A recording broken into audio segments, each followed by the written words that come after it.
Solía ir a un bar que estaba en la parte sureste de la ciudad. Supongo que era uno de esos bares que estaban como encajados en la pared lateral de un edificio.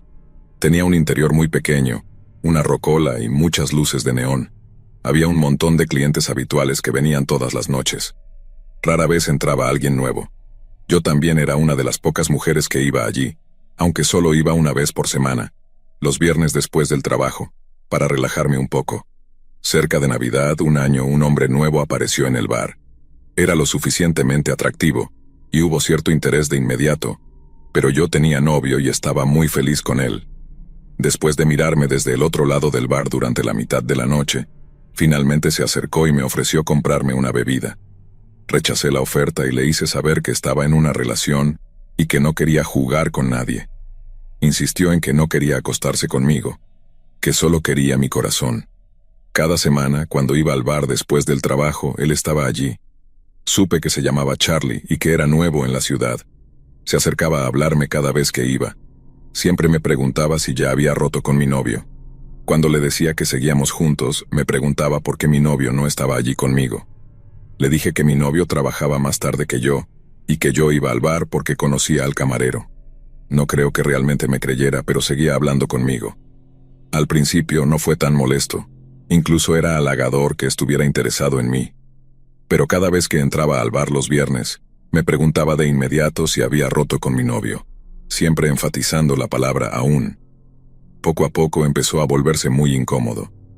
En el día de San Valentín de ese año, mi novio consiguió el día libre, así que decidió encontrarse conmigo en el bar.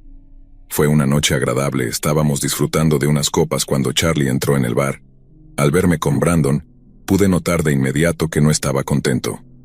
En lugar de acercarse a mí de inmediato, se quedó mirándonos desde el otro lado del bar. Tenía la peor expresión en su rostro y aunque ya llevaba unas copas, comencé a sentirme muy incómoda. Pasaron un par de horas y finalmente Charlie se acercó. Con mi novio a mi lado, me preguntó si ya había roto con él. Brandon, por supuesto, le hizo saber que él era mi novio, y Charlie comenzó a reír. Empujó a Brandon sobre su taburete y me dijo: ¿Por qué estás saliendo con este blandengue? Por supuesto, Brandon se levantó y empujó a Charlie, quien entonces sacó una navaja automática. El portero llegó de inmediato y prácticamente levantó a Charlie, sacándolo del bar. Charlie seguía gritando que todo lo que quería era mi corazón. A pesar de que estaba segura de que Charlie no volvería al bar, dejé de ir. Había estado yendo allí durante años, pero esa experiencia lo arruinó todo para mí. Pasaron muchos meses, y en su mayoría había olvidado la situación con Charlie. Tuve un periodo muy estresante en el trabajo y realmente necesitaba una bebida. Pensé que había pasado suficiente tiempo, y que era poco probable que Charlie tuviera permitido regresar al bar, así que fui y tomé unas copas. El camarero me preguntó por qué no había ido en un tiempo, y le dije que había estado muy ocupada. Después de otra bebida, decidí que era hora de irme a casa. Al llegar a casa me fui a la cama bastante rápido. Mientras dormía me despertó un extraño ruido. Era un golpe rítmico que venía a través de la pared de la casa. Intenté ignorarlo y volví a dormir. Pero solo dormí un poco antes de que el ruido me volviera a despertar. Al principio estaba demasiado cansada para sentir miedo o preocupación. Solo intentaba volver a dormir, pero no sucedía. Cuando el sonido no paró, me levanté y miré por la ventana. Grité. Charlie estaba parado junto a la ventana, mirándome, sosteniendo lo que parecía un corazón de animal en la mano. Estaba golpeando la pared con su otra mano, y había escrito con sangre en la ventana: «Todo lo que quiero es tu corazón». Corrí rápidamente al teléfono, y llamé al 911. La policía llegó rápido, pero Charlie ya había huido. Afortunadamente lo atraparon alrededor de una hora más tarde. Fue arrestado, pero no pudieron hacer mucho contra él. Insistió en que era solo una forma enfermiza de intentar enamorarme. No pasó mucho tiempo antes de que fuera liberado. Ese hombre hizo de mi vida un infierno, apareciendo en los lugares más inesperados. Nunca hizo nada más. Solo daba a entender que aún quería mi corazón. Viví en un constante estado de ansiedad, sin poder mudarme porque no tenía los medios, y mi novio no siempre podía estar conmigo. Eventualmente tuve que obtener un permiso de porte de arma para protegerme, pero siempre tuve que estar en guardia. Nunca sabía cuándo lo volvería a ver, ni si algún día haría algo más allá de acosarme. A veces la anticipación de que algo pueda suceder es mucho peor que el evento en sí.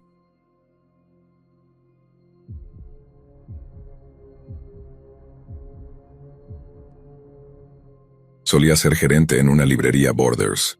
Era un buen trabajo y disfrutaba mucho trabajar allí. Yo era el asistente del gerente y solía ofrecerme para trabajar todo el día durante las festividades, permitiendo que los demás gerentes se tomaran el día libre. Esto se volvió una rutina bastante regular para mí. Así que, en mi primer año allí, decidí trabajar el día de San Valentín. No estaba saliendo con nadie en ese momento, así que fue fácil para mí. Acepté abrir y cerrar la tienda, por lo que fui el único gerente trabajando todo el día. Pasé una gran parte del tiempo tomándomelo con calma en las oficinas. Estaba trabajando en Microsoft Excel, organizando los horarios de las próximas semanas, cuando me llamaron para que marcara una extensión. Respondí, y uno de mis empleados me dijo que debía ir a revisar las cámaras de seguridad porque había alguien en la tienda caminando con un enorme disfraz de abeja. Naturalmente, me pareció raro, así que me levanté y fui a la oficina de seguridad. Teníamos 4 televisores en esa sala, con varias cámaras que podían cambiarse. Cuando miré los monitores, noté algo en la cámara enfocada en la cafetería. Era exactamente lo que mi empleado me había dicho. Había alguien vestido con un enorme disfraz de abeja. Me refiero al insecto, no al Transformer. Estaba caminando e interactuando con los clientes. También sostenía lo que parecía ser un gran corazón de papel de construcción. Debo admitir que no sabía qué hacer en esa situación. Puedo decir fácilmente que nunca cubrieron algo así en mi entrenamiento como gerente. No estaba seguro de si el tipo estaba acosando a alguien o solicitando algo. Simplemente parecía estar caminando por la cafetería actuando de forma rara. Bueno, rara desde mi perspectiva, porque alguien en un disfraz de abeja en la tienda Borders tenía que estar un poco desequilibrado. Lo observé por unos momentos. Era bastante grande en realidad, y se movía por la tienda como si estuviera bailando. Finalmente decidí que era malo para el negocio, y supe que tenía que confrontar a la abeja. Salí de las oficinas y me dirigí al área de las cajas registradoras.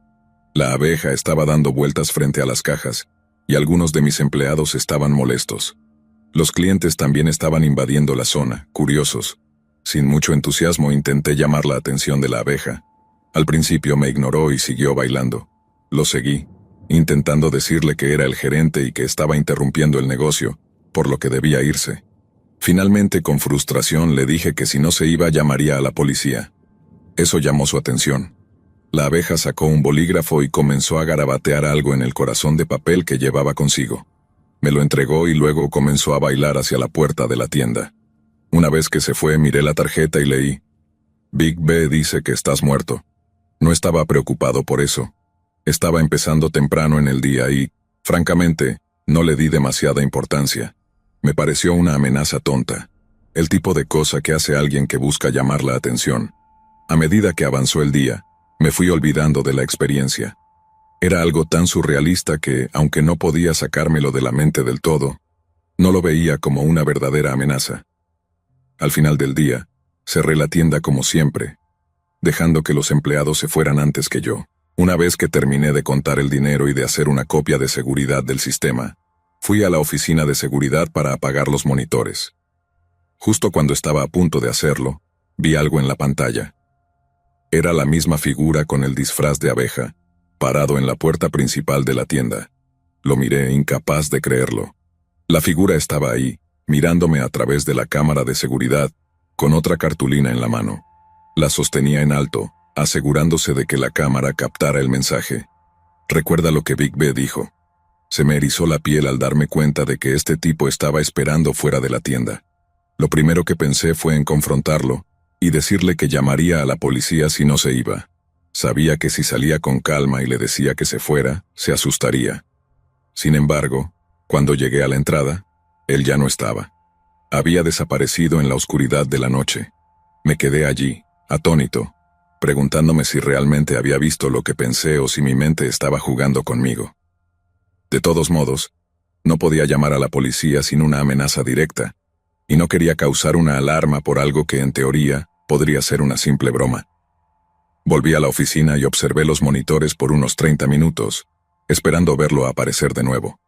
Pero no lo hizo. Finalmente, cuando estuve seguro de que no había nadie afuera, Decidí que era seguro irme.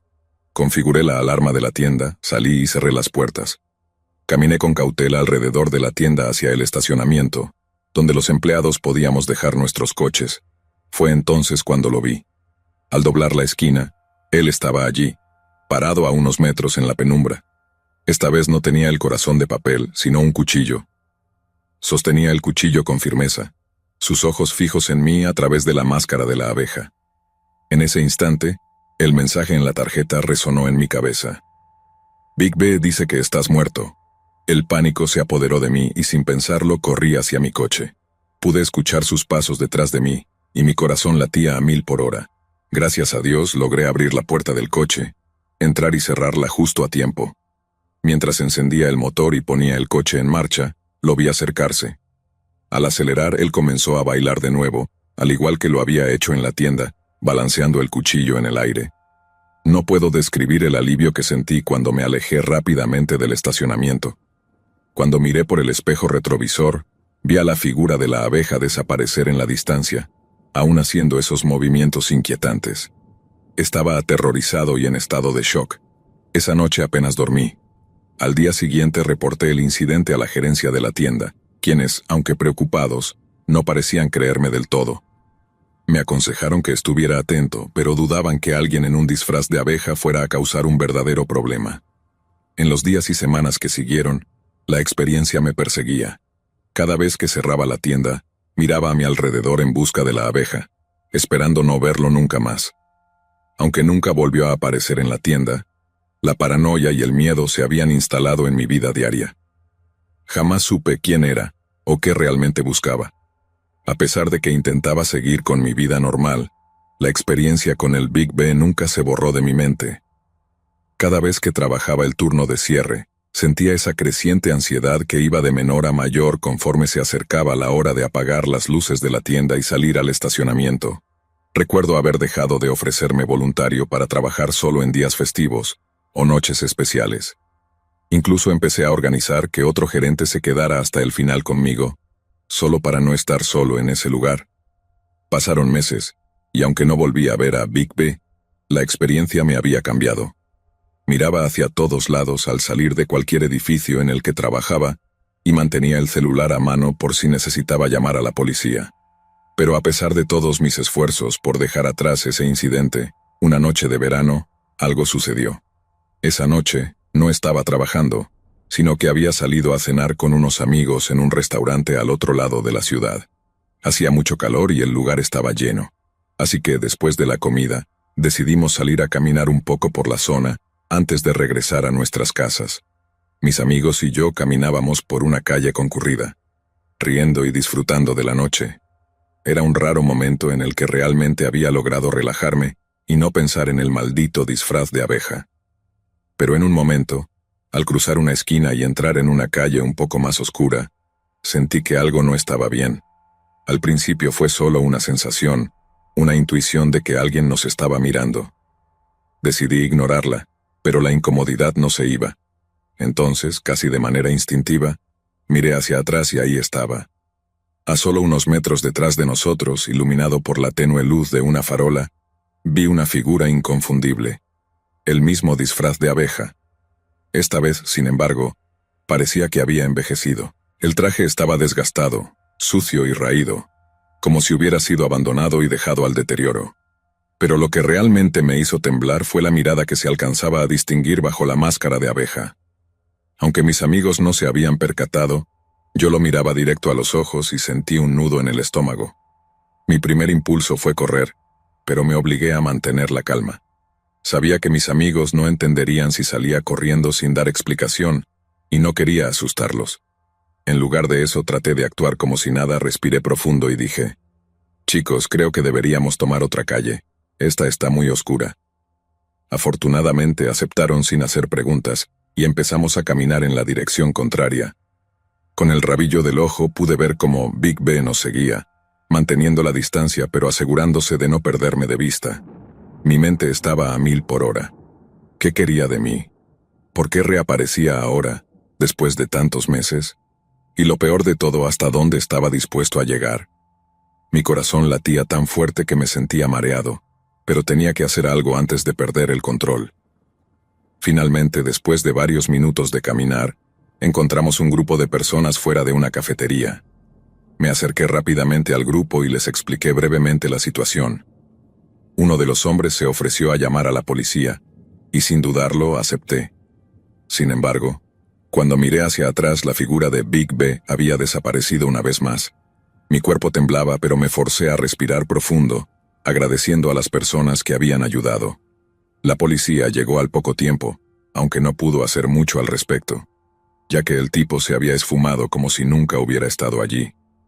Volví a casa esa noche sintiéndome exhausto y atrapado en una pesadilla de la que no podía escapar. Aunque nunca descubrí quién era esa persona o por qué había decidido acosarme. Lo peor de todo fue la incertidumbre que dejó en mí. Sabía que probablemente volvería a aparecer algún día, en algún lugar, y que seguiría atormentándome sin una razón aparente. Con el tiempo, traté de reconstruir mi vida, pero la paranoia se convirtió en una constante compañera. Me aseguraba de que las puertas de mi casa estuvieran siempre cerradas con llave, y nunca volví a caminar solo de noche.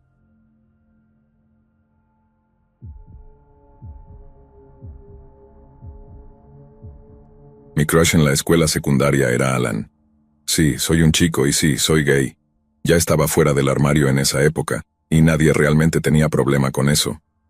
Claro, siempre hay algunos imbéciles que hacen comentarios tontos y lanzan insultos ridículos por algo que uno no puede controlar. Pero en general nadie me hacía la vida imposible. Aunque tenía un enorme crush en Alan, siempre fui muy respetuoso al respecto, y estaba seguro de que él nunca lo supo. Muchos chicos se ponen nerviosos pensando que en el vestuario un chico gay podría estar mirándolos, pero si ese fuera el caso, ciertamente no iba a ser yo. Odiaba toda la experiencia de estar en los vestuarios. La mayoría de las veces simplemente hacía lo mío. Me cambiaba y me iba. Cuando lo veía en el pasillo, también trataba de no mirarlo demasiado tiempo. Tener un crush en alguien no es razón para hacer que esa persona se sienta incómoda. Me hacía feliz tener ese sentimiento y saber que Alan nunca se enteraría.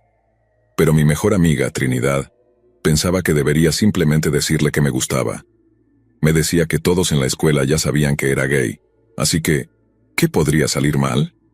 Si Alan hubiera querido golpearme por ser gay, lo habría hecho hace mucho tiempo. En el peor de los casos, si le decía que me gustaba y él no estaba interesado, me lo haría saber y mi corazón se rompería por un tiempo, pero al menos sabría la verdad. Sin embargo, a pesar de los consejos de Trinidad, nunca tuve el valor de decírselo. Ella, sin embargo, no era tan tímida al respecto. Un día en la cafetería, alrededor de una semana antes del día de San Valentín, fue y le dijo a Alan que yo estaba enamorado de él. No supe cuál fue su reacción. Estaba demasiado avergonzado y humillado. Salí rápidamente de la cafetería y durante la semana siguiente hice todo lo posible por evitar a Alan. Trinidad me dijo que Alan no le había creído y que no había dicho mucho más. No sé, me pareció una excusa floja. Estaba claro que él estaba incómodo con la revelación y que la idea de Trinidad había sido un fracaso. Ahora estaba aún más avergonzado y ni siquiera me atrevía a mirarlo. El día de San Valentín, me fui de la escuela tan pronto como sonó la campana, sin hablar con nadie, ni siquiera con Trinidad. Detrás de la escuela hay un pequeño bosque que solía atravesar en mi camino a casa. Mientras me acercaba, escuché que alguien me llamaba. Josh. Miré hacia atrás y me sorprendí mucho al ver a Alan corriendo hacia mí. Mi corazón comenzó a latir rápidamente, más por miedo que por otra cosa. Pero cuando llegó a mi lado tenía una gran sonrisa en la cara. Gracias por esperarme, dijo Alan sonriendo. Quería darte algo. ¿Qué? Pregunté aún pensando que me iba a golpear. Alan metió la mano en su mochila y sacó una caja de chocolates en forma de corazón. Me encantaría que comieras algunos de estos conmigo, dijo. Estaba tan feliz que ni siquiera pude responder. Lo único que hice fue asentir mientras una gran sonrisa se expandía en mi cara. Alan y yo nos sentamos detrás de un árbol. Él abrió la caja de chocolates y me la ofreció. Tomé uno y lo comí. Puso la caja en su regazo mientras hablaba conmigo. Después de que terminé mi primer chocolate me ofreció otro. Alan hablaba, pero yo apenas escuchaba una palabra de lo que decía. Estaba tan emocionado que apenas podía pensar. Cuando ya había comido 5 chocolates, me sentía muy feliz. Fue entonces cuando noté que Alan no había comido ni un solo chocolate. Lo miré mientras hablaba y me di cuenta de que no tenía idea de lo que estaba diciendo. No era solo porque estaba emocionado. Podía ver sus labios moviéndose, pero no entendía las palabras. Mientras me recostaba contra el árbol, vi a Alan inclinarse hacia mí, agarrando mi chaqueta y comenzando a quitármela. Me dejé llevar. Luego todo pareció desaparecer por un momento, y realmente no puedo explicarlo. Fue como si no hubiera nada ahí, sin tiempo. Cuando abrí los ojos, Alan me había quitado la camisa y estaba desabrochando mi cinturón y mis jeans. Estaba confundido. ¿Acaso Alan me había dado algo para drogarme? Sabía que me gustaba, ¿por qué pensaría que necesitaba drogarme? Comenzó a bajarme los jeans, y eso fue realmente lo último que recuerdo. Cuando empecé a recuperar la conciencia me sentía extraño. Al principio no tenía idea de dónde estaba ni de cómo había llegado ahí. Sentía dolor en la entrepierna, pero la confusión era peor. Miré a mi alrededor y estaba solo.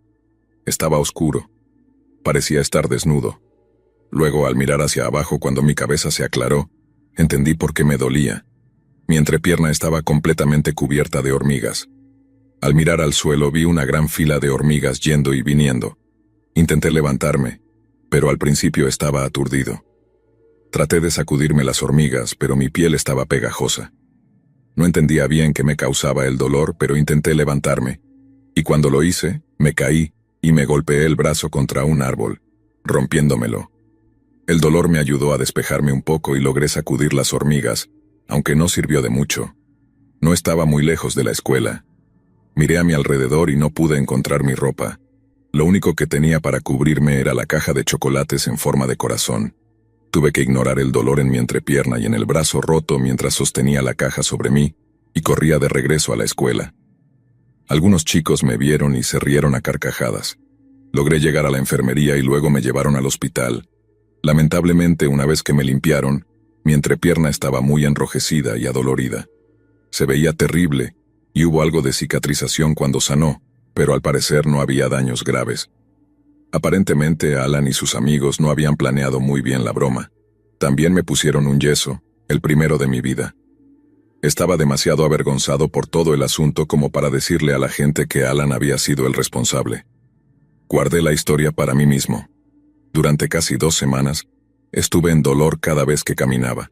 Tenía que aguantar las risas de todos, pero nada dolía más que las risas de Alan y sus amigos cada vez que los veía.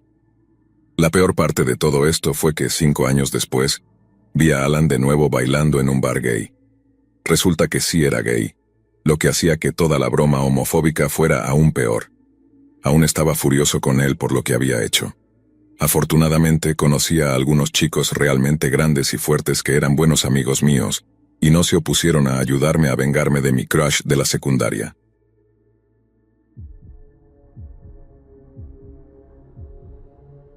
¿Quién no querría una casa en un entorno tan tranquilo, verdad? El tercer día que tuvimos nuestra nueva casa, nuestra vecina de al lado vino a presentarse. Hola, mi nombre es Ima, soy una... Nos saludó alegremente. Tuvimos una conversación extraña y, cuando se fue, mi esposo y yo nos miramos y nos preguntamos, ¿de qué se trató todo eso? Esa tarde bromeé con mi esposo y le dije, no puedo creer que me haya mudado al lado de alguien con flores de plástico en el jardín. Por cierto, soy una ávida jardinera. A la mañana siguiente, cuando nos levantamos, todas las flores de plástico habían desaparecido. Fue como un momento de la zona de la medianoche. Ya fuera que estuviera trabajando en el jardín del frente o del fondo, Ima salía pronto y comenzaba una conversación. Tenía una forma de hacer comentarios que te tomaban por sorpresa y pedían una respuesta. Logró obtener mucha información personal de mí antes de que me diera cuenta de lo que estaba haciendo. Ima tenía varios perros, y sus ladridos eran una molestia todas las noches. No importaba a qué hora nos acostáramos, los perros comenzaban a ladrar debajo de nuestra ventana del dormitorio al minuto de apagar las luces. Nos tomó meses darnos cuenta de que ella estaba vigilando nuestras luces para ver cuándo las apagábamos. Qué espeluznante es eso. Educadamente le pedí que mantuviera a sus perros alejados de nuestra ventana por la noche. Ella me respondió con una enorme sonrisa y dijo, no puedo hacer eso. Luego los ladridos empeoraron cada vez más, y ella intensificó el acoso. Yo solía ser educada o simplemente dejaba mis herramientas de jardinería y me metía en la casa. Aunque nunca la vi vigilándome, Ella tenía formas de hacerme saber que veía todo lo que yo hacía. Me sentía como si estuviera siendo acosada. Ella nunca molestaba a mi esposo, y él no me creía cuando le contaba las cosas que ella hacía y me decía. Un día, tomé el coche de mi esposo para ir a algún lado, e Ima asumió que yo estaba sola en casa. Empezó con su acoso y su comportamiento inquietante. Cuando llegué a casa, mi esposo estaba conmocionado. Nunca volvió a dudar de mí después de eso. Teníamos un buen vecino al otro lado de nosotros, y un día le pregunté si había tenido algún problema con Ima. Ella me contó historias de años de abusos. Bueno, ¿en qué nos hemos metido? Finalmente contactamos al control de animales y presentamos una queja sobre los ladridos. Nos pidieron que lleváramos un registro de cuándo los perros comenzaban y dejaban de ladrar. ¿El resultado? Ladraban entre 60 y 70 horas a la semana. Después de un par de semanas ya no podía perder más tiempo llevando un registro. Ima no estaba contenta con la queja de los perros. Su siguiente movimiento fue llamar al 911 la noche del 13 de febrero a las 11:45 p.m. 2 patrullas y 4 policías aparecieron en nuestra puerta por una llamada de violencia doméstica, cortesía de Ima. Feliz día de San Valentín, supongo. Cada pocos meses a Ima le daban ganas de llamar al 911 y reportarme por acosarla, aunque para ese entonces ya ni siquiera le hablaba y me metía en la casa cada vez que ella salía. Lo que no sabíamos entonces era que Ima tenía una silla de ruedas, y después de llamar al 911 se sentaba en ella antes de que llegaran los policías. Le contaba a los oficiales la historia de que era una pobre anciana discapacitada que estaba siendo brutalmente acosada por mí. Yo soy 2 años más joven que Ima, por cierto. Sí, también soy una ciudadana mayor. Luego el policía venía a nuestra casa a regañarme por ser una vecina tan horrible. Dado que mi cabello no es gris, gracias a mi estilista, luzco mucho más joven que Ima, así que los policías asumían que ella era mucho mayor y más vulnerable. Después de varios episodios de esto, instalamos cámaras de video encubiertas. 2 meses después de poner las cámaras, a Ima le apetecía la compañía de un oficial uniformado. Después de escuchar su historia llorosa, vino a nuestra casa y nos dijo que nos mudáramos y dejáramos de acosar a todos los vecinos. A su favor accedió a ver las grabaciones de video. La visualización lo dejó sin palabras. No solo no había ninguna silla de ruedas a la vista, sino que todo lo que ella había dicho, que yo le había dicho, hecho. En realidad lo había dicho y hecho ella. Poco antes de que instaláramos las cámaras, Ima intentó atropellarme con su coche cuando salía a caminar. Cuando un amigo suyo intentó el mismo truco, lo captamos en cámara. No tuve que llamar al 911 cuando eso ocurrió, porque Ima llamó primero con un montón de mentiras. El oficial que respondió se negó a ver las grabaciones. En fin, de vez en cuando, Ima aparcaba su coche frente a nuestra casa y simplemente se quedaba ahí mirándonos. Tomaba fotos y videos de nosotros desde dentro de su casa. Solo lo hizo una vez después de que instalamos las cámaras. Son encubiertas, pero hasta cierto punto. Si acercas una cámara a ellas puedes verlas. Después de eso redujo su comportamiento. Las cosas estuvieron tranquilas durante casi un año. Luego una noche, escuchamos un fuerte estallido y la casa tembló. Miramos por la ventana del dormitorio y vimos un par de coches aparcados frente a la casa de Ima y algunas personas dando vueltas por su jardín. Nos levantamos y revisamos las grabaciones de video, y vimos al hijo de Ima encender algo y lanzarlo hacia nuestra casa, en dirección a nuestro dormitorio. Luego la explosión que sacudió la casa. Llamamos a la policía, pero como no hubo heridos ni daños a la casa, solo plantas quemadas en el jardín, ni siquiera quisieron presentar un informe. Unos días después nos reunimos con un agente inmobiliario. Así que, vecina psicópata, espero no volver a verte nunca. TLD-DOR. Cuando finalmente huimos aterrorizados 6 años después con casi 50 páginas de documentación de acoso y terror de la vecina de al lado, una mujer de 60 y algo de años.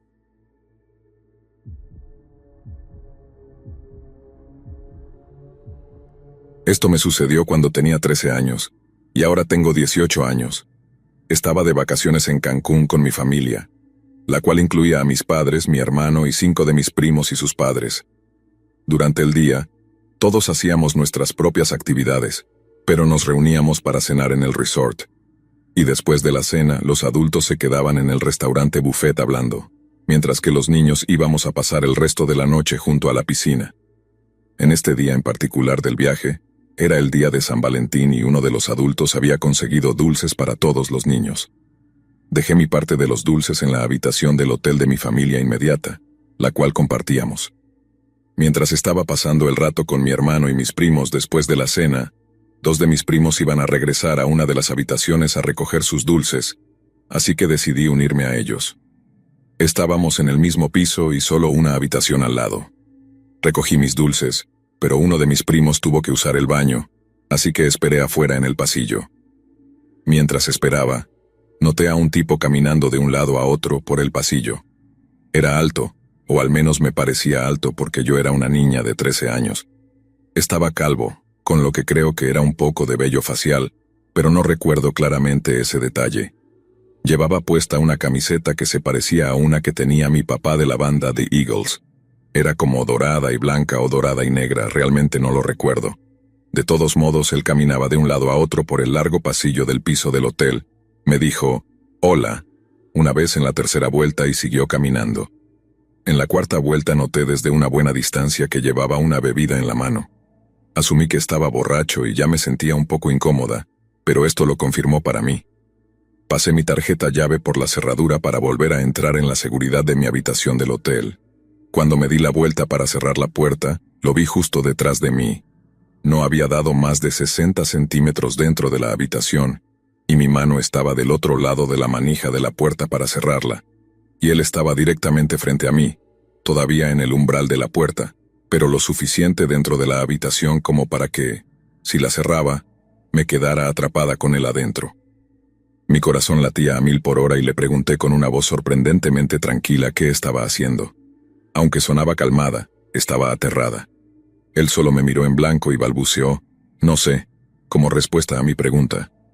Nos quedamos mirándonos por unos segundos antes de que intentara cerrar la puerta. Tan pronto como empujé la puerta, sentí que él la empujaba hacia atrás para mantenerla abierta. No dije nada, y él tampoco, mientras usaba toda mi fuerza, además de la adrenalina que corría por mi cuerpo, para cerrar la puerta sobre él, inclinando todo el peso de mi cuerpo sobre ella. Incluso después de que la puerta se cerró y se bloqueó automáticamente, me mantuve calmada y llamé a mi madre, de alguna manera logrando no llorar, aunque estuve muy cerca de hacerlo todo el tiempo. Mientras todo esto sucedía, mis primos seguían en la otra habitación y salieron después de que yo cerrara la puerta sobre él.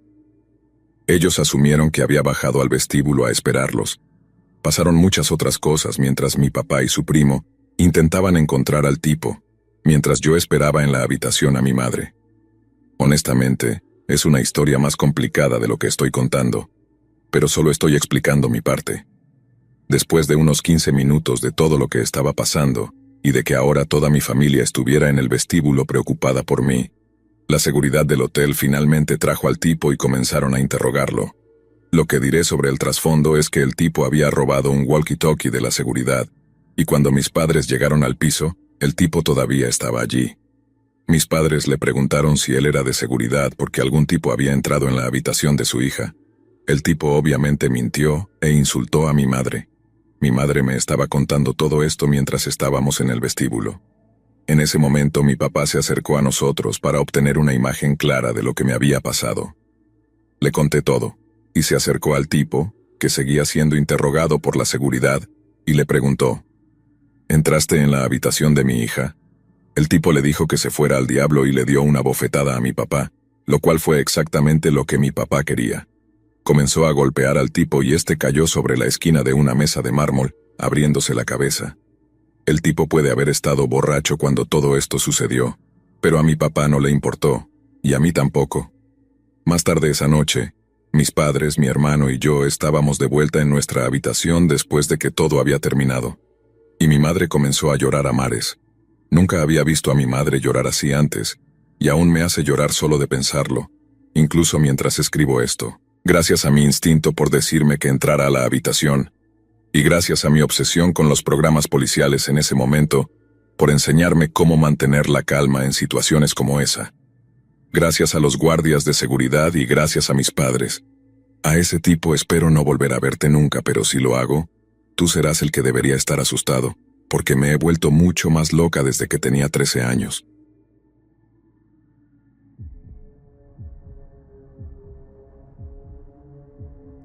Pequeño Snack era un bar administrado por los trabajadores de la cafetería en el centro de estudiantes. Bill era el hombre que manejaba la caja registradora de este snack bar. Era un hombre bajo, de unos 50 y tantos años. Siempre tenía una sonrisa para cualquier persona que viniera de visita.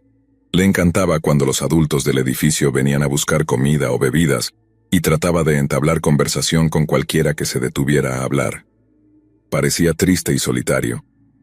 Durante los primeros meses en los que iba a tomar té por la mañana, siempre me hacía preguntas. En ese momento estaba en una relación seria. Llevaba 6 años con mi pareja y también teníamos un hijo juntos. Parecía genuinamente interesado en conocerme. Nunca me dio malas vibraciones, parecía un dulce tipo de padre, abuelo. Durante el verano, entre mi primer y segundo año trabajando, mi novio y yo terminamos nuestra relación. No hablé sobre eso en el trabajo cuando podía evitarlo. Era doloroso hablar de ello porque habíamos estado juntos durante tanto tiempo, y también teníamos un hijo. Estaba intentando salir con otras personas en línea. Estaba en las principales aplicaciones: Facebook Dating, Tinder, Plenty of Fish y Bumble. Vivo en un pueblo bastante pequeño, por lo que los mismos hombres estaban en todas las aplicaciones. Salí en algunas citas, pero en general todo el proceso fue un desastre. Solo estuve en las aplicaciones durante ese primer semestre de otoño de mi segundo año, y luego las eliminé todas para permanecer soltera. Durante ese tiempo, la atención de Bill comenzó a cambiar. Se emocionaba mucho cuando bajaba por mi bebida matutina. Sabía sobre mi ruptura y me preguntaba cómo me estaba yendo en las citas. No recuerdo haberle dicho que estaba soltera, pero supuse que debía haberlo dejado escapar en algún momento de nuestra conversación. Regresaba por las mañanas y le contaba sobre todas mis terribles citas. Recuerdo haberle dicho que estaba renunciando a las citas. Intentó tomarme de la mano para consolarme. Inmediatamente retiré mi mano. Le dije que estaba bien con mi vida y que no volvería a salir con nadie hasta que fuera feliz solo conmigo misma. Cada mañana que regresaba, notaba que seguía intentando encontrar excusas para tocarme. Decía que tenía pelo en la ropa o que necesitaba arreglar la alineación de mi chaqueta y lo hacía. Empecé a sentirme muy incómoda con su atención. Dejé de bajar por mi bebida. Le dije que ya no tenía tiempo en la mañana porque la biblioteca estaba recibiendo más niños que necesitaban que les prestara libros antes de que comenzaran las clases. Como no bajaba a verlo, comenzó a venir a verme. Empezó trayéndome té. Si no estaba en mi escritorio, lo dejaba para que lo encontrara. Al principio no me molestaba demasiado. Simplemente aparecía y no tenía que fingir una sonrisa cuando venía. Después de unas semanas, ya no era solo té, también empezó a traerme comida. Acabamos de recibir una carga de naranjas, decía. Escogí las mejores para ti y sé cuánto te gustan las naranjas. Los regalos se hicieron más grandes y más grandes hasta que me traía comidas completas de la cafetería. Empecé a pensar en cómo podría hacer que esto parara, siendo educada al mismo tiempo. Tenía que ser amable, ¿verdad? Con el tiempo ni siquiera podía comer la comida. La regalaba o la tiraba en cuanto él salía de la sala. La próxima vez que bajó con los brazos llenos de comida gratis para mí, le dije que no quería que me trajera nada porque estaba a dieta y estaba llevando mi propia comida a la escuela. Eres perfecta tal y como eres, me dijo con una gran sonrisa.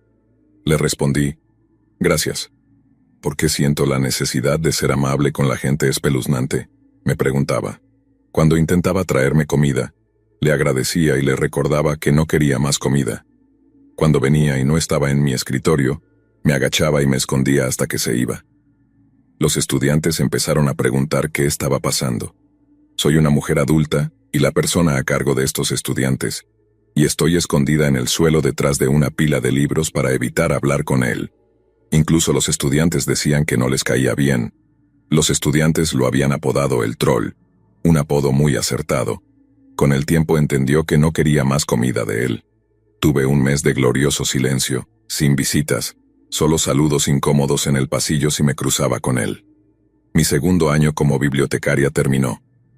Cuando comenzó el tercer año, tuve un verano encantador sin pensar en él. Entré en la biblioteca el primer día, y había un regalo en mi escritorio. Abrí el paquete. Era un vaso térmico de café y una tarjeta de regalo de Starbucks, sin nombre ni tarjeta que dijera quién me lo había dado. No estaba segura de si había sido él, así que bajé a preguntarle. Dijo que quería comprarme algo especial para que mi año escolar comenzara con una sonrisa. Acepté el regalo y le di las gracias. No voy a decir que no a algunas bebidas gratis. No debería haberlo aceptado, lo sé ahora. Los regalos no pararon. Al menos una vez por semana me traía algo. Cada regalo se hacía más caro y yo me sentía cada vez más incómoda. En octubre le dije que parara, que no me trajera más cosas, que no me comprara nada, que me hacía sentir incómoda y que no le iba a comprar nada a cambio. No me escuchó. Seguía trayéndome cosas. Sabía que no podía permitirse todo eso con el salario de un trabajador de la cafetería, y le dije que simplemente parara. Empecé a enojarme con él. Ya no sonreía ni le daba las gracias, pero me di cuenta de mi mayor error. Había aceptado los regalos. Los aceptaba porque no tenía mucho dinero, y los regalos eran, en verdad, todas las cosas que me gustaban. Nunca debería haberlos aceptado. Comencé a confiar en otros compañeros de trabajo y les conté lo incómoda que me hacía sentir toda la situación. La mayoría me respondía con: es soltero y es muy amable, obviamente le gustas. Sé que es mayor, pero tal vez deberías darle una oportunidad. Yo no lo hice. Con cada regalo no deseado, él decía: sé que me dijiste que no más regalos, pero simplemente tenía que comprarte esto. El día de San Valentín de mi tercer año trabajando en esta escuela, encontré una enorme canasta de regalos en mi escritorio. Se la devolví por completo. Le dije que era demasiado. Creo que costaba $150 en total. Le dije que se la quedara. Él dijo que si la aceptaba, sería el último regalo, y me lo prometió. Lo acepté e hice que repitiera que efectivamente sería el último regalo. No tuve la oportunidad de probarlo. Al mes siguiente todo el país se cerró por el COVID.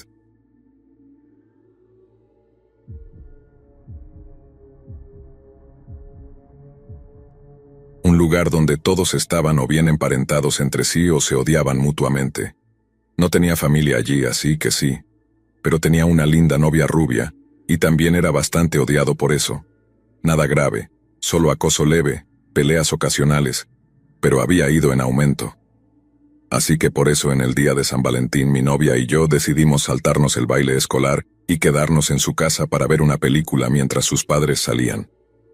Era mejor evitar problemas. Tomamos prestado el coche de su papá, un pequeño Honda hatchback, y fuimos al pueblo. Nos detuvimos en la tienda de videos por una película, luego fuimos a Dairy Queen por un helado, y después nos dirigimos a casa. Ella vive en las afueras, en medio del bosque, a lo largo de una carretera solitaria sin alumbrado público. Estábamos charlando, comiendo nuestros blizzards, cuando de repente un auto se acercó detrás de nosotros. No era gran cosa. Sin embargo, lo que sí fue un gran problema fue que cuando las luces inundaron el interior de nuestro coche, vi dos manos en el asiento trasero y una cabeza que salía de la parte del maletero del coche. Tan pronto como las luces lo alcanzaron, la cabeza y las manos se retiraron hacia abajo. Sentí un escalofrío recorrer toda mi columna vertebral. Lentamente, estiré la mano y saqué mi navaja de bolsillo, que era lo único que tenía. Ella me vio y preguntó qué pasaba. En voz alta le respondí que no era nada, que solo tenía que pasar por casa de un amigo un momento. Sabía que eso era una mentira porque no tenía amigos. Me detuve en la siguiente casa que apareció y salté del auto gritando para que ella también saltara. Ella salió totalmente confundida. Entonces eché el asiento del conductor hacia adelante y me lancé al asiento trasero en modo maniático. El tipo salió como un muelle, agitando las manos vacías y diciendo: «Hey, hey, hey, ¿qué están haciendo esta noche?». Era un chico raro de nuestra escuela secundaria, con el que nunca habíamos hablado en toda nuestra vida. Le dije: «¿Qué demonios haces en nuestro coche?». Su respuesta fue: «Pensé que iban a ir al baile y solo estaba buscando un aventón». Nos quedamos ahí mirándolo con la boca abierta, preguntándonos qué hacer. Intentó actuar como si todo fuera normal, y obviamente estábamos en medio de la nada, en el camino de entrada de una persona al azar. Así que, fuera lo que fuera que estuviera planeando, lo olvidó. Terminamos llevándolo al baile y dejándolo allí. Todo el tiempo nos decía que entráramos con él. Sí, no, gracias. Lo dejamos y nos largamos tan rápido como pudimos. Tan pronto como él salió del coche, mi novia empezó a llorar y temblar. Estaba completamente asustada. No tengo idea de lo que estaba intentando hacer cuando las luces lo captaron saliendo del maletero. Honestamente odiaba esa escuela secundaria.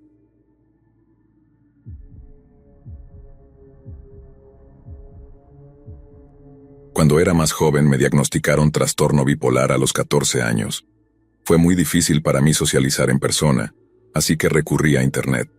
Ahí me encontré con el mundo del rol basado en texto. Se convirtió en mi pasión y hasta me encaminó hacia mi carrera como artista. Mi interés inicial fue en Dragon Age, así que me uní a un grupo de rol en DeviantArt. Amaba ese grupo y pasaba todo mi tiempo en el chat de IRC, lo que naturalmente llevó a una disminución en mis calificaciones. Fue entonces que conocí a Marcos. Después de interesarme un poco por Slenderman, descubrí el mundo de blogs y rol de Slender Blogging, y comencé a seguir todos los blogs que pude. Incluso dediqué una cuenta de Gmail solo para eso, y me sumergí en crear mi propio blog sobre Slenderman. Interpretaba un personaje que básicamente era yo misma. Incluso compartía mi propio nombre. Publicaba videos cortos de mí misma corriendo por el bosque o hablando frente a la cámara. Marcos era otro jugador, y su personaje estaba en el equipo enemigo. Yo interpretaba a lo que se conocía como un runner, o alguien que huía del horror antiguo, y él era un proxy, un sirviente de Slenderman. Lo interesante era que él no era un simple peón, era básicamente uno de los soldados de élite de Slenderman. Aún así, terminamos hablando por correo electrónico, pero él nunca rompió el personaje, así que yo tampoco lo hice. Continuamos jugando juntos durante más de 1 año y medio hasta que terminé rompiendo el personaje con otro jugador, que también era amigo de Marcos. Este, por supuesto, le contó a Marcos inmediatamente exclamando: «Dios mío, ella no está loca», como todos habíamos pensado. Los demás realmente creían que esto era real. Marcos me escribió emocionado diciéndome que no estaba loca. Rápidamente nos volvimos muy buenos amigos personales y siempre nos referíamos a ese momento como el mejor momento en la historia del rol. Durante la mayor parte del tiempo que nos conocimos, hablábamos casi a diario, y siempre parecía hacer lo posible por adaptarse a mi horario, aunque él vivía 2 horas detrás de mí. Yo tenía 15 años y estaba en la secundaria en ese momento, así que me despertaba todos los días a las 5:30 de la mañana para ir a la escuela. Él fue bastante honesto con su edad, y al ser yo bastante madura para mi edad, no me importaba que él tuviera 19, casi 20 años, y yo 15. A finales del año, cuando comenzamos a hablar fuera de los personajes, llegaron las vacaciones de verano rápidamente, lo que solo facilitó que habláramos todo el tiempo. Recuerdo una noche en que me convenció de quedarme despierta y hacer videollamada con él por primera vez. Nunca había visto su cara antes, y estaba emocionada. Me encerré en el armario y hablamos casi toda la noche, hasta que mi papá entró a las 4 de la mañana, confiscó mi computadora y me prohibió tenerla en mi cuarto por la noche. Después de eso, terminé dándole a Marcos mi número de teléfono y nos acercamos aún más. Luego, mientras estaba en casa de una amiga, le dije que no creía que él fuera capaz de sorprenderme, y él respondió pidiéndome que saliera con él. Yo, siendo una chica de 15 años, estaba encantada, aunque también dudaba. Mi amiga me ayudó a pensarlo bien, ya que él había sido un caballero conmigo todo el tiempo. Así que después de una caminata de 45 minutos con mi amiga, lo llamé y le dije emocionada que sí. Durante ese tiempo me envió muchos mensajes de texto expresando su preocupación de que me hubiera molestado. Terminé disculpándome mucho por hacerlo esperar. Los primeros meses fueron increíbles. Estábamos tan unidos que hablábamos todas las noches por teléfono. Incluso dormíamos mientras estábamos en una llamada. Afortunadamente tenía mensajes y llamadas ilimitadas, pero todo se volvió extraño cuando el año escolar empezó de nuevo. Durante el verano había podido dedicarle prácticamente todo mi tiempo, y ahora con la escuela, eso se reducía bastante. No me di cuenta de que hablar con alguien casi 18 horas al día era una señal de dependencia poco saludable. Tuvimos nuestra primera discusión sobre mensajes de texto. Él quería que le enviara mensajes cada vez que no pudiera llamarlo, pero yo no podía enviar mensajes durante las clases. Llegamos a un compromiso en el que le mandaría mensajes entre clases y lo llamaría durante el almuerzo. No tenía realmente amigos en esa escuela, ya que era algo solitaria, y los que tenía no compartían mi horario de almuerzo, así que no afectaba mucho mi vida social. Todo iba bien hasta que me encontré con un viejo amigo de la secundaria, que resultaba ser un chico. Siempre me había llevado mejor con chicos que con chicas, pero Marcos se puso frenético. Yo estaba en el teléfono cuando eso sucedió y lo ignoré para hablar con mi amigo. Después de que nos despedimos, Marcos me regañó duramente, diciendo que no podía hablar con otros chicos en absoluto. Me quedé completamente en shock e intenté explicarle que el chico era un amigo de hacía mucho tiempo. Marcos entonces tuvo una completa crisis y me contó que su ex le había sido infiel y que no podía confiar en ningún otro chico conmigo, porque tenía miedo de que alguien me lo arrebatara. Incluso lloró. Naturalmente yo estaba muy alterada, pero acepté evitar a mis amigos varones cuando estuviera hablando con él, lo cual era casi siempre. Pronto la carga de la escuela aumentó y me tomaba más tiempo llamarlo después de clases. Empezó a acusarme de no quererlo lo suficiente como para hablar con él, y aseguraba que nunca teníamos tiempo suficiente juntos. Me dio la opción de enviarle mensajes en clase o llamarlo en cuanto llegara a casa. Escogí la segunda opción, lo que cortó casi todo el tiempo que pasaba con mi familia, salvo por una breve cena, después de la cual volvía de inmediato a mi cuarto. Las cosas solo se intensificaron.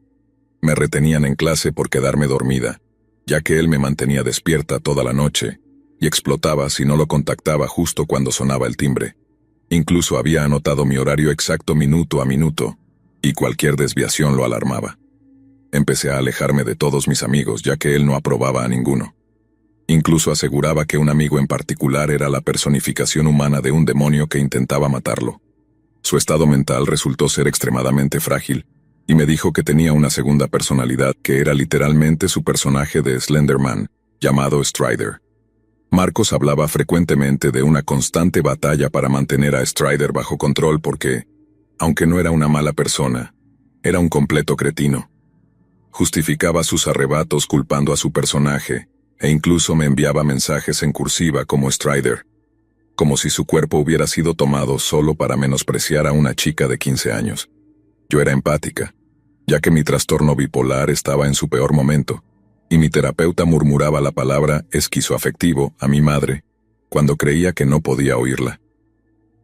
Durante el siguiente año y medio, Marcos me manejó como a una marioneta, alejándome de mi familia y amigos, convenciéndome de que mis maestros solo querían convertirme en una herramienta sin mente para el gobierno, y persuadiéndome para que realizara actos sexuales para él. Me sentía asqueada, pero me prometía que se casaría conmigo y que tendríamos hijos hermosos. A menudo era abusivo, pero rápidamente mejoraba, y todo volvía a ser perfecto hasta que surgía otra discusión explosiva. Eventualmente él me convenció de llamar a los servicios de protección infantil para denunciar a mi familia por abuso.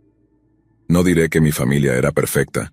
Mi papá es alcohólico y podía volverse bastante violento, y tuvimos discusiones muy fuertes. Mi madre, en su mayoría, simplemente apoyaba lo que mi papá hacía, y siempre sentí un gran resentimiento porque no me defendía. Incluso cuando mi papá me abofeteaba, me echaba de la casa descalza y era en general demasiado agresivo conmigo. Sin embargo, ellos sí se preocupaban por mí, y mi hogar estaba limpio, cálido, bien abastecido de comida, y mis hermanas y yo nunca carecimos de nada físicamente. Con frecuencia, también recibíamos cosas que deseábamos. El sistema habría destruido a mis hermanas, que en ese momento eran bastante jóvenes. Cuando mis padres descubrieron que había hecho la llamada, entré en pánico y huí de casa, yendo a quedarme en la casa de una amiga. Marcos quería que me quedara ahí hasta que él pudiera conseguir que un amigo suyo, de Agustín, viniera a buscarme. Pero cuando encendí mi teléfono en la mañana, vi los mensajes de mi familia, y supe que había aterrorizado a mis hermanas y que la policía había sido llamada. Así que organicé para que mi papá me llevara de vuelta a casa. No dejé que él me recogiera en casa de mi amiga porque sabía que amenazaría con demandar a sus padres por ayudar a una fugitiva. Me dieron 6 meses de libertad condicional juvenil, y tuve que asistir a varias sesiones con un terapeuta designado por el Estado. Todo esto fue porque acusé falsamente a mi familia de abuso, y mis padres fueron sometidos a una segunda investigación por los servicios de protección infantil, debido a que me había escapado de casa. Al final, Marcos y yo rompíamos cada semana, y volvíamos a estar juntos cuando él me enviaba fotos de cortes horribles en sus brazos, amenazando con suicidarse. Ya lo odiaba activamente para ese momento, pero aún lo quería y no quería que muriera. Logré escapar de él cuando descubrió que había estado hablando con un amigo varón al que odiaba particularmente, y terminó rompiendo conmigo en el día de San Valentín. Le tomó 2 meses darse cuenta de que no volvería, pero aún intentaba mandarme mensajes, y yo bloqueé tantas cuentas de correo electrónico y números porque él los cambiaba solo para contactarme. Fue completamente aterrador y estaba constantemente aterrorizada porque él conocía mi dirección. Pero eventualmente él desapareció y yo comencé, lentamente, a tratar de reconstruir mi vida. Hace aproximadamente un año, me envió un mensaje y decidí hablar con él. Afirmó que se había casado, pero realmente lo dudé a pesar de la única foto que me envió.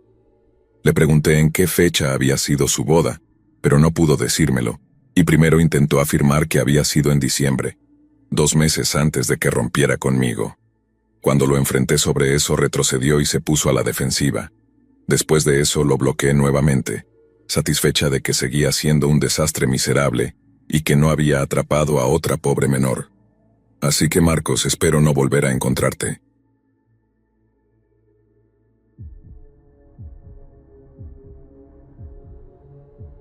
Recientemente escribí una publicación muy larga sobre cómo recibí un regalo de San Valentín de un acosador en la puerta de mi casa. Eso me hizo recordar un evento que ocurrió cuando tenía unos 7 años, hace aproximadamente 14 años. Vivía en una casa diferente a la que vivo ahora. Llevo alrededor de 10 años en mi casa actual, así que si eso te da una idea, genial. De todas formas, donde solía vivir ahora es la peor parte de la ciudad, pero nunca fue así cuando vivía allí de niña. Solo se puso peligroso cuando estaba en 6º grado. Después de eso me mudé al otro lado de la ciudad, donde es mucho más seguro. No era raro que los padres dejaran a sus hijos salir solos. Era un agradable día de verano en Texas. Por una vez no hacía 101 grados, pero aún estaba bastante caluroso, así que decidí ir al parque de juegos de la escuela con mi perra. Su nombre era Katie. Mi casa estaba literalmente justo enfrente de la escuela, así que mis padres solían llevarme caminando todos los días. Mientras caminaba con mi perra hacia el parque, recuerdo que vi a un hombre en la acera del otro lado de la calle. El hombre estaba vestido completamente de negro. Llevaba lo que parecía ser un abrigo largo negro, botas de combate negras y gafas de sol negras. Este hombre también era bastante delgado y alto, y su piel era muy pálida, como si no saliera mucho, con el cabello castaño muy descuidado. Estaba mirándome mientras cruzaba la calle, pero no hacía nada, solo miraba. Incluso con sus gafas de sol oscuras podía sentir su mirada. Cuando llegué al parque vi a uno de mis amigos allí y le conté sobre el hombre de negro en la acera y cómo me había estado mirando. Fuimos de nuevo para ver si todavía estaba ahí, pero ya se había ido, así que mis amigos pensaron que estaba mintiendo diciendo, ¿quién se vestiría de negro en verano? Eso es una locura. Recuerden que vivo en Texas y nuestros veranos son muy calurosos y húmedos, por lo que era extremadamente raro ver a alguien vestido completamente de negro. Así que no me preocupé y me puse a jugar con mis amigos y mi perra como si nada hubiera pasado. Durante la siguiente semana, ese hombre siempre me observaba mientras caminaba hacia el parque, pero desaparecía una vez que llegaba. Ahora, si esto sucediera hoy, todo habría sido muy diferente, pero yo era una niña muy ingenua en ese momento. Después de una semana pasó lo mismo de siempre, observándome mientras cruzaba la calle. Pero cuando regresaba él me detuvo y me preguntó, ¿puedo acariciar a tu perra? Mi perra le gruñía a este tipo y ella nunca solía gruñirle a nadie. Era la primera vez que la veía tan agresiva. Sacudí la cabeza en señal de no, incapaz de decir palabra alguna, y corrí de vuelta a mi casa con mi perra. Una vez dentro, le conté a mi mamá lo que había pasado. Ella se preocupó de inmediato y fue a la sala de juegos a mirar hacia la acera donde él estaba parado. Cuando mi mamá miró a través de las persianas, ese hombre estaba mirándonos de vuelta. Luego, después de unos 5 segundos, se dio la vuelta y comenzó a caminar. Mi mamá rápidamente llamó a la policía para hacer una denuncia sobre el hombre vestido de negro. Nunca encontraron al tipo, hasta donde sé, pero nunca volví a verlo después de ese día. Siento que él iba a intentar secuestrarme. Nunca abrió su abrigo, así que quién sabe qué estaba ocultando. Pero si mi perra no hubiera estado allí, siento que algo horrible habría ocurrido. Así que, hombre del abrigo negro, espero que nunca nos volvamos a encontrar.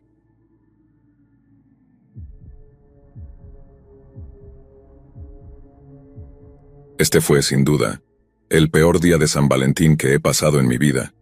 Y no solo por el final de esa noche, sino por la secuencia de momentos incómodos que se fueron sumando, y la sensación que se instaló en el aire desde el primer momento en que entramos a ese bar. Lo recuerdo con detalle.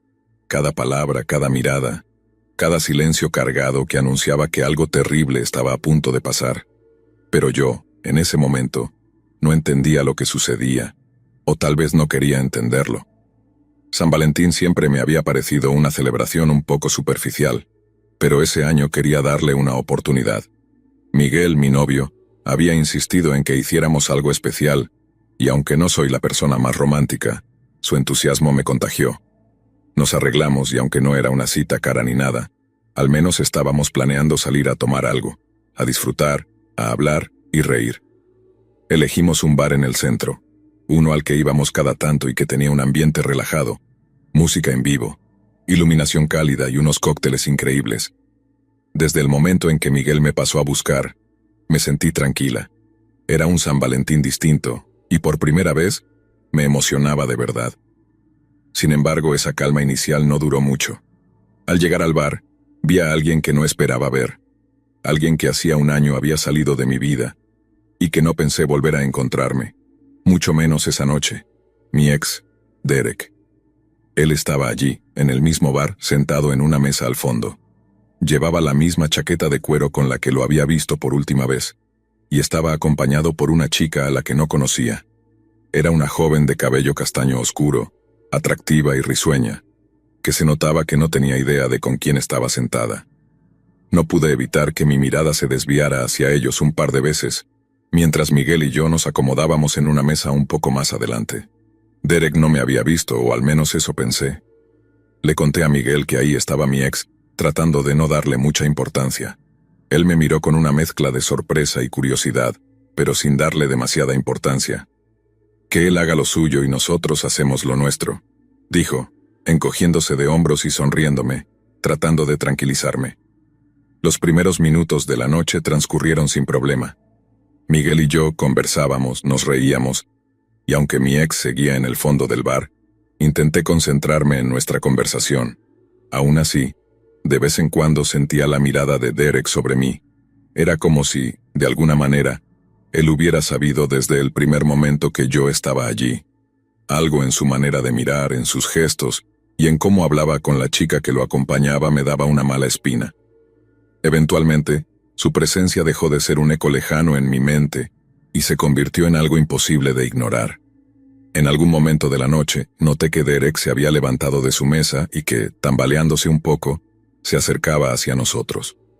Al principio, pensé que quizás iba al baño o al bar, pero luego de un par de pasos me di cuenta de que venía directamente hacia mí.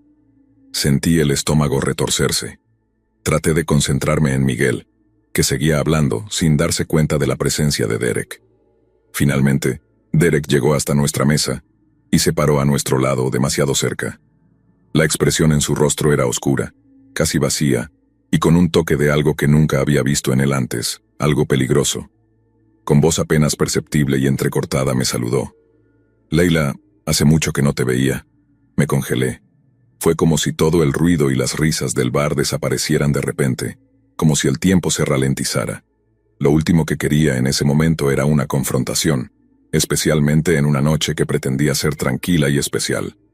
Miguel dejó de hablar en cuanto vio la expresión en mi rostro y se volvió hacia Derek, quien ahora estaba muy cerca, demasiado. «Hola, Derek», dije, intentando sonar tranquila aunque la incomodidad en mi voz era evidente. «Espero que estés bien». Él sonrió, una sonrisa torcida que no llegaba a sus ojos. «Oh, estoy excelente. Mejor de lo que puedes imaginar». Giró la cabeza hacia Miguel, sus ojos brillando con una mezcla de desdén y desprecio. «Así que, ¿este es tu novio ahora?», dijo enfatizando la palabra novio de una manera casi burlona. Antes de que yo pudiera responder, Miguel, manteniendo la calma y una leve sonrisa, extendió su mano. «Sí, soy Miguel», dijo con firmeza, «y tú debes ser Derek». Derek ignoró la mano de Miguel y se quedó mirándolo, como si estuviera evaluándolo, buscando algún punto débil en su postura, en su manera de mirarlo. «¿Sabes, Leila?», dijo sin apartar la vista de Miguel. «No esperaba verte con alguien así. Pensé que tenías mejor gusto». Su tono me dio una punzada de miedo, y sentí que algo oscuro se apoderaba de la noche. «Derek, no estamos aquí para discutir», dije tratando de sonar firme. «Por favor, vuelve a tu mesa». Pero él solo se rió. Una risa seca que hizo que el vello de mis brazos se erizara. Su risa no tenía nada de humor, solo resentimiento. ¿Discutir? Oh, yo no estoy aquí para discutir. Solo vine a recordarles a ambos lo que solíamos ser. A ti, Leila, parece que ya se te olvidó. Hubo un largo silencio. La tensión era insoportable. Pude ver en el rostro de Miguel que estaba tratando de mantener la compostura, pero sus ojos se endurecieron. No quería que las cosas se salieran de control. Derek tenía esta manera de ser, de hacerse notar, de invadir tu espacio con una mezcla de arrogancia y rabia contenida que intimidaba. Y ahora, sumado al alcohol, estaba claro que sus palabras podían convertirse en algo más. «Derek», dije, mi voz apenas un susurro, «solo vuelve con la chica que te está esperando». «¿Ella?», dijo con un tono burlón, volviendo a mirar hacia la mesa donde la chica que lo acompañaba parecía distraída, mirándose el teléfono, ajena a la escena. «Oh, Leila, sabes que nunca ha habido otra como tú». Sus palabras me estremecieron. No lo había visto en un año. Había intentado dejar atrás esa parte de mi vida, una relación marcada por su carácter controlador, sus constantes celos, y ese tono de voz que te hacía sentir tan pequeña, tan insignificante. Había luchado por salir de eso, por recuperar mi seguridad, y ahora estaba allí, reviviendo cada mala sensación de los años que compartimos. Miguel se aclaró la garganta interrumpiendo mis pensamientos. «Creo que ya has dicho suficiente, amigo», dijo con una calma que empezaba a desaparecer en los bordes. «¿Amigo?». Derek repitió la palabra como si fuera un insulto. «No soy tu amigo, ni lo seré jamás». Volvió a mirarme, y sus ojos ahora reflejaban algo diferente, algo siniestro. «¿Así que realmente sigues adelante, Leila? Después de todo lo que pasamos. No tienes ningún derecho a estar aquí molestándola», dijo Miguel poniéndose de pie lentamente, igualando la mirada desafiante de Derek. En ese instante, los dos parecían animales a punto de enfrentarse, y el temor me invadió. Temía que cualquiera de ellos se dejara llevar por una provocación y que la situación escalara a algo más que palabras. «Derek», dije en un último intento de calmar las cosas. «Ya fue suficiente. Por favor, solo déjanos en paz». Él dio un paso hacia atrás sonriendo, pero sus ojos no se apartaban de Miguel. «Como quieras», dijo en voz baja, y se giró para volver a su mesa, tambaleándose un poco. Exhalé profundamente, intentando liberar la tensión en mis hombros. Miguel se sentó de nuevo, su mandíbula aún apretada. «Lo siento», le dije en un susurro. No sabía que él estaría aquí. No tenía idea de que esto pasaría. «No tienes nada de qué disculparte», respondió Miguel mirándome con ternura. «No fue tu culpa». Pasaron unos minutos y lentamente comenzamos a relajarnos de nuevo. Intenté concentrarme en la conversación, en la música suave de fondo, en el sonido de los vasos chocando en el bar, pero de reojo veía a Derek con su pareja. Él seguía bebiendo, moviéndose nervioso, cada tanto volviendo a mirar hacia nuestra mesa. Sus ojos parecían arder con una mezcla de ira y resentimiento.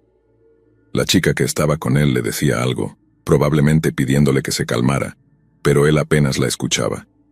Fue entonces cuando Miguel sugirió que nos fuéramos. «Vamos, creo que es mejor irnos», dijo en un tono amable pero firme.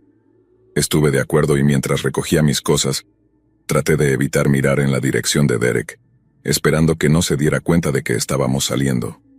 Pero justo cuando nos levantamos, escuché su voz detrás de nosotros. «¿Ya se van?».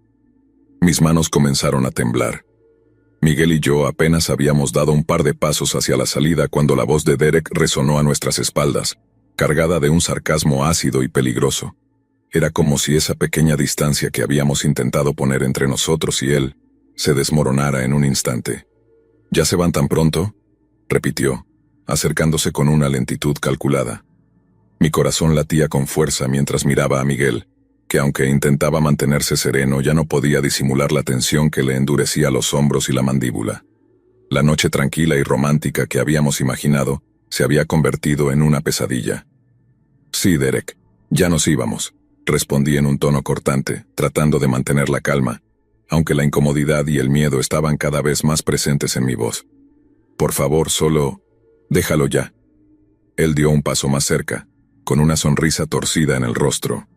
Su aliento olía fuertemente a alcohol, y su mirada ya no era simplemente de desdén. Había algo más, algo que me asustaba profundamente. Observé de reojo a la chica que lo acompañaba.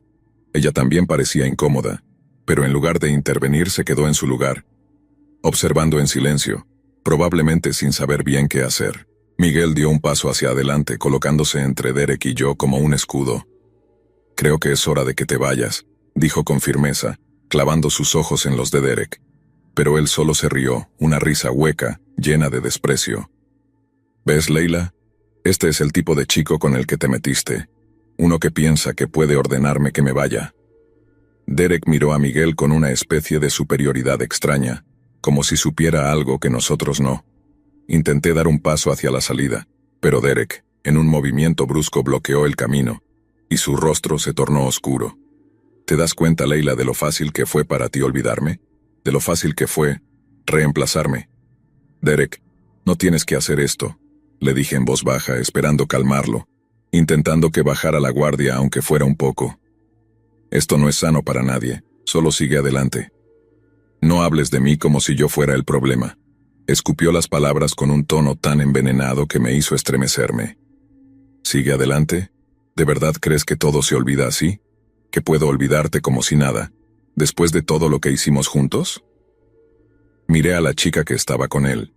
Ella ahora parecía inquieta, como si al fin hubiera entendido la gravedad de la situación. Intentó tocarle el brazo, susurrándole algo al oído, pero Derek la apartó bruscamente, casi empujándola hacia atrás. Ella soltó un pequeño grito de sorpresa, y yo sentí una ola de pánico subir por mi garganta. Miguel se acercó, manteniendo la compostura pero con los músculos tensos, preparado para intervenir si Derek hacía algún movimiento más agresivo. Pero lo que ocurrió después fue algo que ninguno de los dos podía haber anticipado. Derek metió la mano en su bolsillo y sacó un cuchillo, reluciente y afilado, que reflejaba las luces del bar en un destello perturbador. La gente alrededor comenzó a murmurar. Algunos retrocedieron con asombro y miedo, pero nadie se movió para detenerlo. Sentí como si el tiempo se hubiera detenido y el aire se volviera denso, casi irrespirable. «Derek, no. Por favor, no hagas esto», susurré, sintiendo que mis palabras se desvanecían en el silencio tenso. Pero Derek no escuchaba. Con una expresión perturbadora, se giró hacia la chica que estaba con él, la misma chica que había intentado tranquilizarlo, que hasta ese momento no había hecho nada más que observar en silencio. Sin previo aviso levantó el cuchillo, y en un movimiento rápido y brutal, se lo clavó en el cuello. Todo sucedió en segundos, pero para mí fue como una eternidad. El grito ahogado de la chica, el rostro de Derek transformado en una mueca siniestra mientras torcía el cuchillo, y luego el silencio, roto solo por los jadeos y murmullos de horror de las personas alrededor. La chica cayó al suelo con la vida escapando rápidamente de su cuerpo, mientras una mancha roja se extendía por el suelo. Antes de que nadie pudiera reaccionar, antes de que Miguel o yo pudiéramos siquiera gritar, Derek giró el cuchillo hacia sí mismo. Sin dudar, en un movimiento rápido y aterrador, se lo hundió en el cuello, justo como había hecho con la chica. La última imagen que tengo de él es su mirada vacía, esa mirada que aún me persigue en las noches cuando cierro los ojos, y su cuerpo desplomándose al lado de la chica, ambos envueltos en un charco oscuro que absorbía toda la luz a su alrededor. El caos se apoderó del bar. Gritos, gente corriendo, mesas cayendo mientras todos intentaban salir a toda prisa. Pero yo no podía moverme, mis piernas estaban clavadas al suelo, y mis ojos no podían apartarse de la escena frente a mí. Miguel, temblando, me agarró del brazo y me sacó a rastras del bar, pero yo no podía dejar de mirar hacia atrás. Afuera el aire frío de la noche me golpeó, pero no me devolvió a la realidad. Sentía que estaba atrapada en una pesadilla de la que no podía despertar, una en la que los rostros ensangrentados de Derek y la chica que lo acompañaba me perseguían. Miguel me abrazó, y yo rompí en llanto, sintiendo que el terror se apoderaba de cada parte de mi ser. Desde ese día, nunca volví a pisar ese bar ni a celebrar el día de San Valentín. La imagen de esa noche sigue latente en mi mente, cada detalle grabado como una cicatriz que nunca se desvanece. A veces, en los momentos más inesperados, revivo esa última mirada de Derek, esa mezcla de odio y desesperación que jamás podré olvidar. Así que, si alguna vez te encuentras con alguien que no puede dejar ir el pasado, recuerda esta historia. Porque nunca sabes hasta dónde alguien está dispuesto a llegar cuando su mente y su corazón se envenenan por completo.